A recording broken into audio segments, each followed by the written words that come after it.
La semaine dernière a eu lieu le congrès de la CGT, le 53e congrès. C'était un congrès sous haute tension. Pourquoi ? À la fois parce qu'il y avait le mouvement pour la réforme des retraites. Donc c'était en plein mouvement social et donc c'était quand même assez difficile de se positionner parce qu'il fallait surtout pas créer un affaiblissement de la CGT et donc de l'intersyndicale pour pas affaiblir le mouvement social. C'était aussi sous haute tension parce que au final, actuellement dans la CGT, il y avait jusqu'alors, et sûrement toujours encore, deux courants qui ont tendance à s'opposer. Un courant qui est plus autour de Philippe Martinez, qui est un courant un peu plus réformiste, un courant un peu plus d'accompagnement, et puis un courant qui est plus radical, plus révolutionnaire, plus lutte des classes pure et dure, on va dire, et donc qui est un courant qui est basé plus autour, par exemple, de quelqu'un comme Olivier Matteux, ou des personnes qui sont plus dans la production directe, par exemple la Fédération de la chimie, par exemple, ou des gens du style. Il y a aussi, dans ce congrès, tout le suspense de savoir qui allait prendre le poste de secrétaire général. Il y avait donc la candidate présentée par le camp Martinez, Marie Buisson, une prof qui donc est d'un courant plutôt réformiste, je crois qu'il appartient d'ailleurs Marie Buisson à la France Insoumise, si je ne me trompe pas. Et en face de ça, on avait Olivier Matteux qui se présentait, donc de l'autre courant, qui lui n'est pas affilié, je crois, à un gros parti, mais qui est proche quand même plus des courants marxistes, communistes. Et puis, entre les deux, on avait Céline Verzenetti, qui, elle, est la dirigeante de la fédération de la fonction publique de la CGT, qui est matonne, et qui tenait une candidature un petit peu d'union, une candidature entre Matteux et Buisson, pour justement essayer de faire en sorte que la CGT ne scissionne pas, et que ce soit pas la victoire totale du camp Martinez, ou la victoire totale du camp Matteux. En gros, on en était là. Donc ce congrès est extrêmement important pour le mouvement social français, et extrêmement important pour l'avenir de la CGT, qui reste le syndicat historique des travailleurs en France, et qui, depuis des années, semble un petit peu chuter, et se mettre parfois à la remorque de la CFDT, qui est aujourd'hui un syndicat d'accompagnement du capitalisme, qui est plus un syndicat originellement de cadres et du privé, quoi. Donc je vais vous faire 3 vidéos sur ça. Là, on va commencer un peu pour expliquer qu'est-ce que c'est le congrès de la CGT, comment marche la CGT, et puis ce qui a été voté dans ce congrès-là, quoi. Après, on parlera de Sophie Binet, la nouvelle secrétaire générale de la CGT, qui d'ailleurs n'était pas dans les 3 candidats, on pensait que les voix iraient vers eux. Et puis, enfin, on parlera un peu des perspectives, et puis on parlera de notre petit chouchou Olivier Matteux. Donc, le congrès de la CGT, c'est quoi ? Je vais vous expliquer tout ça. En gros, il y a un congrès de la CGT tous les 4 ans.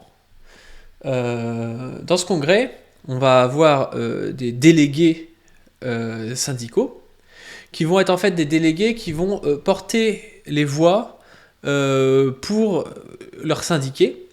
Les voix qui comptent, en gros, c'est par rapport au nombre de cotisations qu'on a, donc c'est vraiment le nombre de syndiqués qu'il y a dans le syndicat, et puis un délégué peut porter la voix de plusieurs syndicats en même temps, parce qu'on ne peut pas envoyer un délégué par syndicat, tout ça, donc il y a des délégués qui vont représenter plusieurs syndicats, qui vont même, par exemple, un syndicat représenter 20 adhérents, l'autre 60 adhérents, et puis du coup on se retrouve avec le délégué qui porte les 2 syndicats, il porte 80 voix, quoi, en gros. En gros, ça se passe environ comme ça.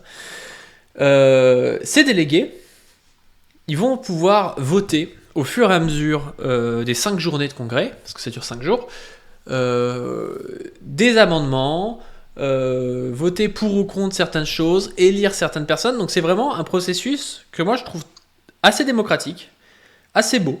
On voit quand même un congrès qui est retransmis sur internet, donc chaque personne de la CGT peut le voir, et où en gros tout est voté. Donc moi je trouve qu'au niveau démocratie quand même c'est une épreuve de force de la CGT de montrer ça et de montrer qu'on peut quand même faire mieux que des petites bidouilles qui se passent entre 5 personnes tout en haut de l'échelle quoi. Donc ce que font les délégués c'est qu'ils votent le rapport d'activité. Le rapport d'activité c'est quoi? En gros c'est le rapport du mandat en gros de Martinez. Ils votent en disant est-ce que vous avez plutôt validé ce qu'a fait Martinez ou est-ce que vous ne validez pas. Ça c'est très important parce que comme je vous disais, il y a en gros 2 courants dans la CGT, donc ça représente un courant. Est-ce que ce courant-là, vous dites ouais c'était pas mal, à 80% on dit ouais c'était pas mal du tout ce qu'a fait Martinez ou non? Et bien ce rapport d'activité, c'est historique, il a été rejeté. D'habitude le rapport d'activité est toujours alors plus ou moins bien voté, mais il est accepté quoi en gros. Et cette fois-ci, il y a eu un vote contre le rapport d'activité de Philippe Martinez. Ça veut dire que sa ligne réformiste, un peu dans la roue de la CFDT, ne plaît pas aux délégués syndicaux. Je vais vous mettre déjà l'image qui est sortie de tout ça, et qui est pas mal je trouve pour retenir, qui est cette image là. Donc on voit le rapport d'activité et on voit qu'il y a 50,32% des gens qui sont contre. Et puis on a aussi on a aussi une syndicaliste qui a fait un discours qui est aussi ici, là on est dans un article d'initiative communiste sur le 53e congrès. Et cette syndicaliste, Muriel Morin, donc, qui est de la FNIC, donc de la Fédération de la chimie, qui est une fédération donc, qui est plutôt rouge, plutôt très rouge, plutôt du côté Olivier Matteux, donc du côté Martinez. Et elle a vraiment dit les termes, on va dire, par rapport à Martinez et par rapport à tout ce que la base de la CGT et les travailleurs qui sont quand même souvent plus combatifs que le bureau confédéral voudraient leur dire, quoi. Pour comprendre d'ailleurs pourquoi le rapport entre la chimie et puis le fait d'être rouge, aujourd'hui quand vous voyez les raffineurs ils viennent de la fédération de la chimie. Et donc c'est une fédération qui est quand même à l'avant-garde du mouvement social. Donc je vais vous mettre des passages de son discours parce qu'il est quand même plutôt bon. La mobilisation que nous vivons autour des retraites a une ampleur inédite depuis des décennies. Les appels à la grève ou aux manifestations saute-mouton ne peuvent répondre à l'exigence d'en découdre exprimée par des millions de travailleurs. Aujourd'hui, la majorité des actions menées se font à l'initiative de syndicalistes cégétistes, de salariés, de jeunes. Mais rappelons-nous que nous sommes, au moins au début, restés spectateurs devant le mouvement des Gilets jaunes. Depuis, un certain nombre de grèves se sont organisées sans la CGT à travers le pays. Rechercher l'unité syndicale ne se fera qu'à une certaine renonciation de notre identité. Or, les travailleurs nous reconnaissent comme le seul syndicat combatif. Nous connaissons tous le risque que certains syndicats se défilent dans le mouvement actuel, et c'est d'ailleurs ce que nous voyons avec les dernières déclarations de Berger. Camarade Philippe Martinez, qui t'a donné mandat pour parler de médiation alors que les travailleurs sont dans la rue? Cette phrase, elle a été vachement retenue, mais c'est vrai, Martinez, il s'est pressé sur son dernier jour de mandat, je crois, de commencer à parler de faire une médiation, comme l'avait dit Laurent Berger de la CFDT, alors que personne ne lui a rien demandé, et que, évidemment, la base de la CGT, c'est tous ceux qu'on voit sur les piquets, tous ceux qu'on voit sur les blocages, en majorité, bien sûr, il y a FO aussi, il y a Sud, et même des gens de la CFDT parfois, mais ils sont quand même plutôt énervés avec cette histoire de retraite, et donc commencer à parler, oui, on peut faire une pause, faire une médiation, ça sortait de nulle part, quoi. On tout à gagner à participer à toutes les assemblées, actions qui se créent, et même à les impulser. Nous avons tout intérêt à être les meilleurs défenseurs de la démocratie ouvrière. La Confédé se doit d'organiser et de centraliser toutes les formes de lutte. Depuis une semaine, les forces de l'ordre répriment avec une violence aveugle les salariés, les jeunes mobilisés, ainsi que les militants syndicaux. Les réquisitions brisent le droit de grève. La CGT se doit d'organiser la riposte face à la répression, à la guerre ouverte que nous mène la bourgeoisie. Aucune réquisition ne doit plus être possible. Ne nous laissons pas entraîner dans les illusions institutionnelles de référendum ou d'interpellation du Conseil constitutionnel. Ça, c'est intéressant aussi, parce que je crois que Martinez, il avait dit un peu ça, parlait aussi qu'il y avait la possibilité du Conseil constitutionnel. C'est quand même des trucs qui nous endorment, tout ça. On est dans une mobilisation, le peuple est avec nous, on peut aller plus loin même que juste la réforme, parce que c'est ça que j'aime bien aussi chez Matteux, c'est qu'il arrive et puis il pose le programme qui en plus est le programme de la CGT, c'est-à-dire retraite à 60 ans, augmentation du SMIC, on a le rapport de force. Quand on a le rapport de force, c'est là où il faut en profiter pour imposer des choses et pas seulement se défendre d'une réforme, quoi. Demain très lointain, alors que notre force est ici et maintenant, nous devons être à la hauteur des origines révolutionnaires de notre syndicat. Nous ne voulons pas devenir un syndicat de concertation ou d'accompagnement à la remorque de la CFDT. Donc là, elle dit un peu ce que pense le courant un peu plus radical de la CGT, c'est-à-dire on ne veut pas être un syndicat à la remorque de la CFDT. Et c'est un peu le problème, je trouve, de la ligne Martinez, c'est que quitte à avoir un syndicat un peu mou du genou, un peu en train de négocier tout le temps avec le gouvernement sur les contre-réformes au lieu de les rejeter et puis de proposer pas quelque chose de réellement progressiste, quitte à faire ça, les gens vont adhérer à la CFDT, c'est un peu le problème.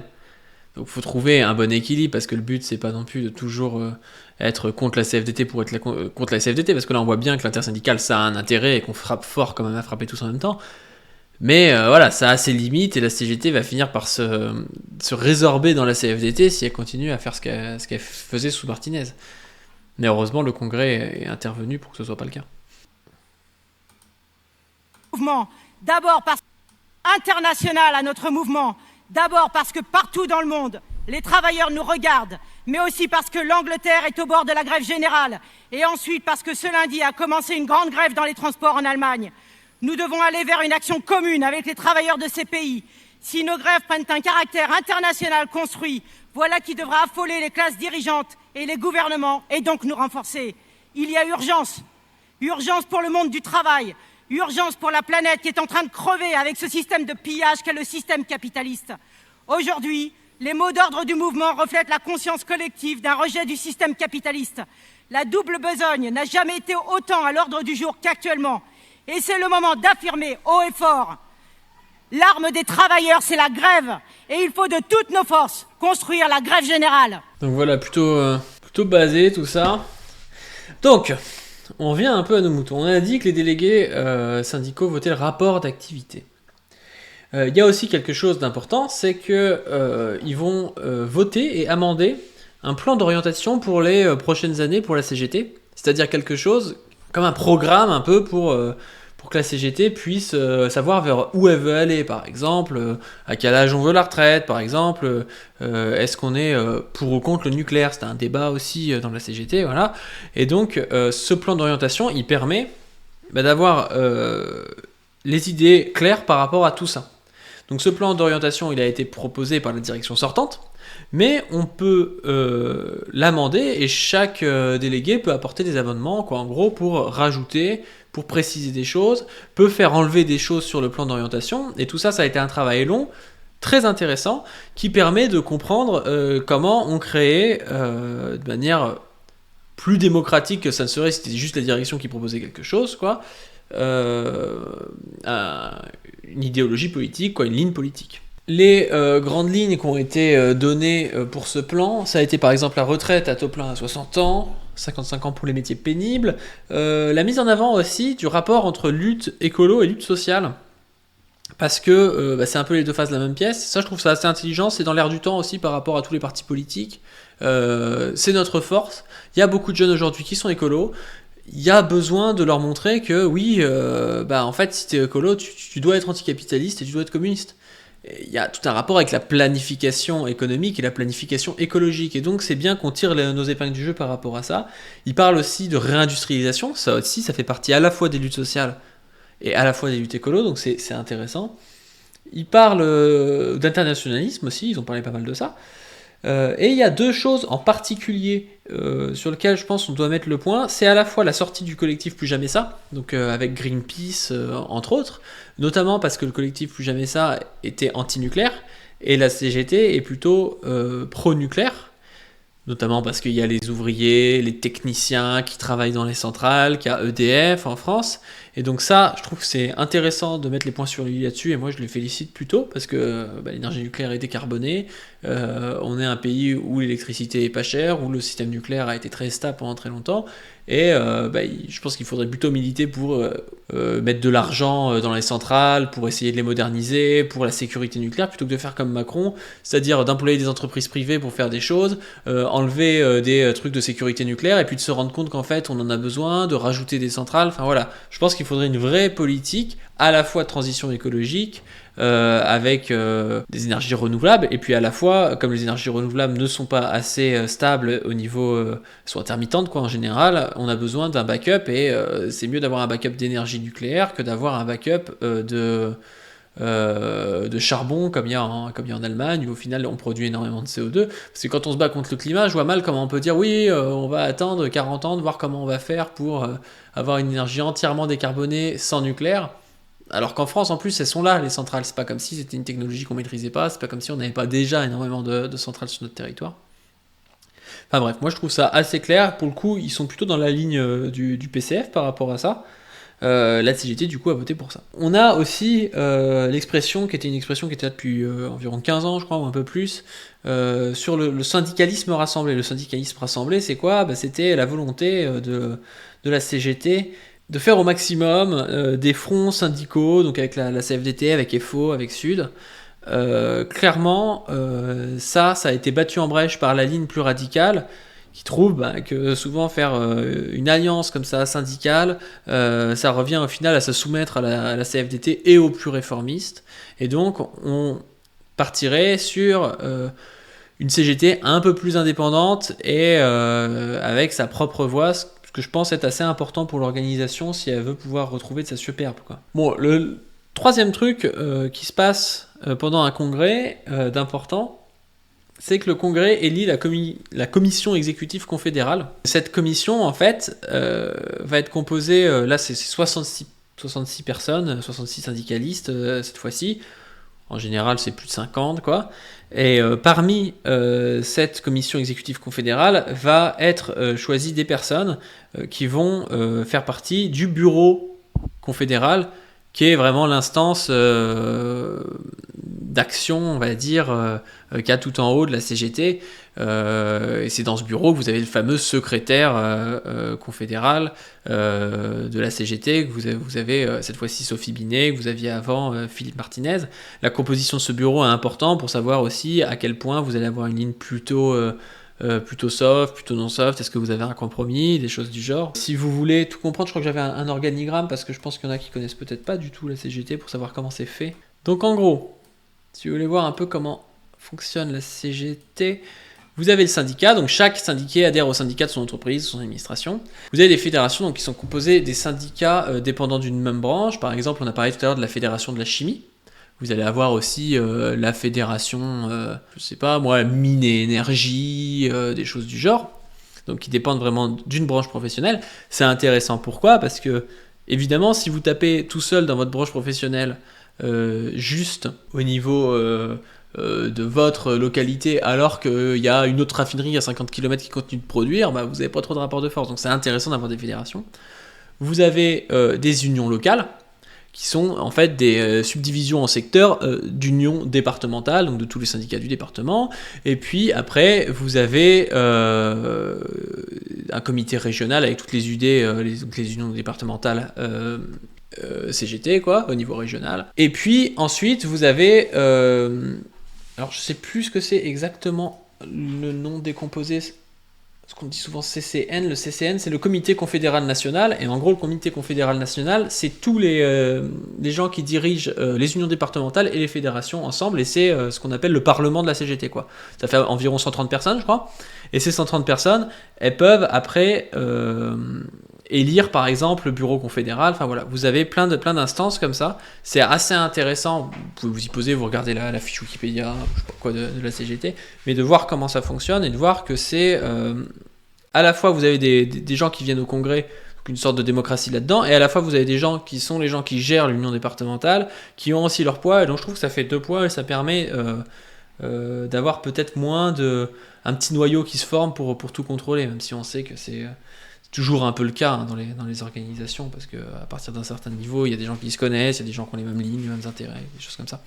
Donc là, ce qui s'est passé, c'est que au moment de l'élection de la commission exécutive confédérale, donc les 66 personnes dont je vous parlais, il n'y avait pas Olivier Matteux dedans, et ce qui voulait dire que Olivier Matteux ne pouvait pas être élu de toute façon dans le bureau confédéral, et donc il ne pouvait pas devenir nouveau secrétaire, quoi. Parce que pour être secrétaire général, on est obligé d'être dans cette CEC, cette commission exécutive confédérale. Alors, c'était un petit peu bizarre ce qui s'est passé pendant le congrès, parce qu'en fait, il n'était pas sur la liste pour voter, et il fallait le rajouter à la main pour voter. Et c'est pareil pour Emmanuel Lépine, celui qui gère la chimie, qui est donc aussi assez rouge, quoi. Il n'était pas non plus sur la liste, et donc, fallait que les gens le rajoutent à la main. Et il y a un tiers des délégués du Congrès qui ont rajouté à la main les noms d'Olivier Matteux et puis d'Emmanuel Lépine, quoi. Donc on voit qu'en fait cette ligne-là, elle est quand même relativement puissante, mais que c'était pas la ligne qui était en poupe par rapport à l'ancienne direction, et donc qui se sont fait un peu passer à la trappe, quoi. Mais tout n'est pas non plus noir pour la ligne un peu plus révolutionnaire de la CGT, parce qu'en fait, Marie Buisson n'a pas réussi à être élue au bureau confédéral, et d'ailleurs Verzelletti aussi qui est attendu non plus. Et c'est pour ça qu'on se retrouve aujourd'hui avec un bureau confédéral qui a été élu, avec Sophie Binet. Donc Sophie Binet, je vais la présenter plus amplement tout à l'heure, mais elle vient donc de l'UGICT, qui est l'union des ingénieurs, des cadres et des techniciens de la CGT. Sur le papier, elle est un peu plus radicale que Martinez. Elle a par exemple soutenu les actions coup de poing, des choses comme ça. En numéro 2, l'administrateur de la CGT, c'est Laurent Brun. Laurent Brun, c'est le secrétaire général de la CGT, de la Fédération des cheminots. Lui, il est plus proche d'une ligne peut-être un peu PCF, un peu plus communiste, quoi. On a Verzelletti, Céline Verzelletti, qui est celle qui avait voulu se présenter un peu comme une unificatrice, quoi, qui était déjà dans l'ancien bureau confédéral. Elle est secrétaire donc, de la CGT de la fonction publique. Et puis on en a d'autres, genre je ne les connais pas tous. Il y a Catherine Giraud de la fédération de l'Union départementale de la Vienne, Nathalie Bazir, secrétaire générale de l'UD de la Manche. On a Sébastien Ménesplier, secrétaire général de la CGT Mine-Énergie. Alors c'est lui, quand on met les gens en sobriété énergétique, ça passe quand même par lui, quoi. C'est lui qui peut couper l'électricité aux gens. Lui, il est plutôt très rouge, donc c'est assez intéressant qu'il soit tout en haut des sphères de la CGT, parce que ça donne aussi un contrepoids à ceux qui sont plus réformistes, quoi. On a Boris Plazy, qui est un membre sortant du bureau confédéral. On a Gérard Ray qui vient des Alpes-Maritimes, l'UD des Alpes-Maritimes, Mireille Stivala qui est de la Fédération Santé Action Sociale, et Thomas Vacheron, membre de la direction sortante de la CGT. Donc voilà, on se retrouve avec 10 personnes, et avec quelque chose qui est assez inattendu en fait, qui est un compromis pour le coup. Alors on va voir si l'avenir nous dira si c'était une compromission, si en fait ça reste quelque chose d'ultra... dans la roue de la CFDT, mais pour l'instant ça n'a pas l'air forcément. On a échappé aussi peut-être au pire de ce qui pouvait arriver, c'est-à-dire la scission de la CGT. C'était pas forcément le truc le plus souhaitable en plein mouvement social d'avoir la CGT coupée en deux, parce que qu'il y a une réformiste qui est élue, et puis parce que ceux qui sont un peu plus révolutionnaires, ils en ont marre d'être dans un syndicat qui ressemble trop à la CFDT, et du coup ils créent leur propre syndicat, quoi. On dit dans le chat, ils en ont marre de pas avoir leur place à la direction alors qu'ils sont au front. Et ouais, exactement, c'est pour ça que c'est assez honteux, en plus qu'ils soient même pas dans le CEC, donc dans le petit pôle là de 60 personnes qui auraient pu être élus, parce qu'ils auraient peut-être été élus en fait, Olivier Matteux et Emmanuel Lépine, donc la Fédération de la Chimie, et puis Olivier Matteux qui est l'Union départementale des Bouches-du-Rhône. C'est quand même un peu n'importe quoi.